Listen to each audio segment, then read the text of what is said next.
we've learned quite a bit about pre-qualifying leads before we just peel off a quote. It's a great expense. It's painful. It's time consuming. And if you don't get to the reason why someone's going to buy, if you don't find out their budget in advance, you're just going to be spinning your wheels. And on my behalf, I'm going to be losing these reps because they're going to see lower, success ratios. And why do we have those marketing leads to begin with? And what are some things you do in that pre-qualification step? We won't quote until we get a couple of key elements from that candidate.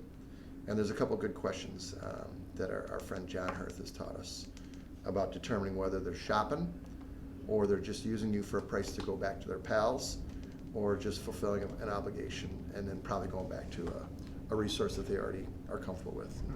There wasn't really a reason to change. So it's asking questions and listening and deciphering what their motives are. And how often do you determine through that step that a client is not worth pursuing?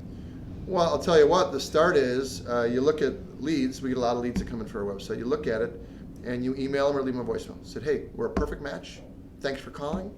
A couple quick questions before we proceed. Call me back. 70% of them don't call you back. They were shopping. Wow. If you do that in an email, if you do a cut and paste, that took 15 seconds. If you started quoting, it could take you 15 or 20 minutes. If it required outsourcing, it could take you a couple of hours on and off. So the first thing is the threshold is if they call you right back, you find out if they've done the work before, things like that. I would say there's a 50 or 60% ratio whether we're going to go ahead and proceed if they do call you back. That's a big indicator. Got it. It's kind of funny, yeah.